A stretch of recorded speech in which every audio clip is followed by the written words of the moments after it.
I almost never get catcalled, but the other day, I finally got catcalled, you guys. He was like, "Hey you, Bobby Hill!" Like a King of the Hill reference. Like I know, the cheeks, I know, I got it. I loved it actually. Because like, I almost never get catcalled and no one ever tells me who I look like. The thing I get though is multiple people have told me that I sound like Kristin Rowan, right? The voice of Louise from Bob's Burgers. That's apparently who I sound like. But if I ever met her, we would not get along at all because she is an EN Kristin. I am an IN Kristin. There's this thing where like if a Kristin meets another Kristin, there's like an awkward pause and then you're like EN or IN and it has to match or you hate each other. I know. I have a weird sense of humor. I think weird things are funny. Like I think it's really funny when things make sense. That cracks me up for some reason. Like it's just so funny. Like I don't know if you noticed on Mother's Day, the flower shops, they were packed because people were buying flowers for their mom. I cannot get through this joke the first time that I told it. I think it's hilarious. Thank you. And one time I was walking by a Les Schwab, you know, the tire place, and this car drove into it. It had a flat tire. Like that's where you would go if you had a flat tire, right?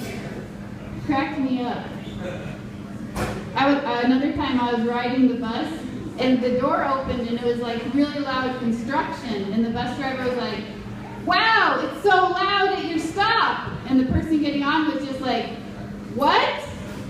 And then 10 minutes later, that woman who got on was getting off, and the bus driver was like, "You know, I was trying to tell you, it was so loud at your stop, I don't know how you could hear anything." And then she was just like, "Oh yeah, I didn't hear you." Crack me up. My jokes made me laugh, so it's okay. My wife asked me once, so like if we were in a Donner Party situation, you know, like stranded in the wilderness, starving to death, like if she died, would I eat her in that situation? Like not that I'd kill her, would I eat her if we're starving to death and she died? And I said, yes. And she did not like that answer. She was like, "So you would just like cook me and eat me?"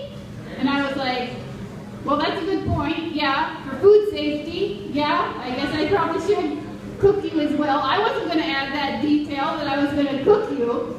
And I wasn't going to kill you either. Like you said, you were already dead in this scenario. Anyway, I'm divorced now.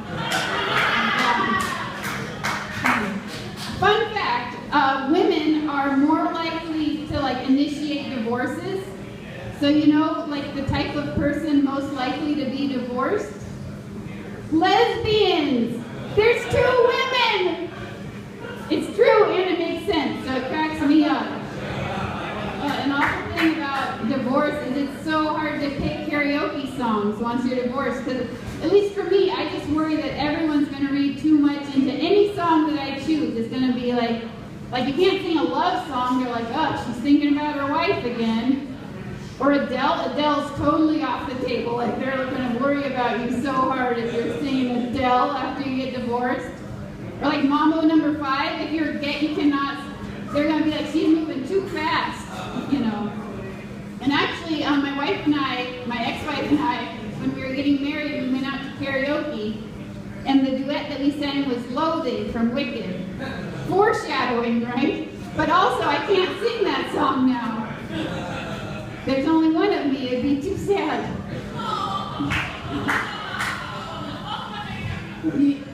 You know what you don't see, you know, is rock stars with no confidence. They're all so big, like you never see just like, "We are the champions, my friends," or like, "Baby, you're a firework. Come on, make your colors work. Make things up.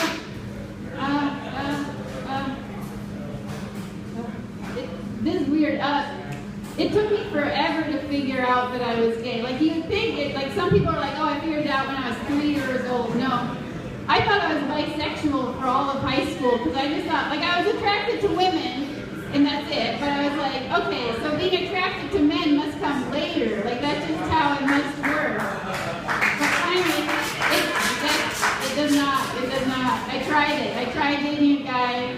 Then I was like, nope, this is wrong, I'm gay. But it's really awkward to be dating someone. It's just like, oh, how do I come out to you, right? Because no one ever asks you, I mean, some people do, but no one ever, like, if you're dating someone, they're never just like, hey, are you gay?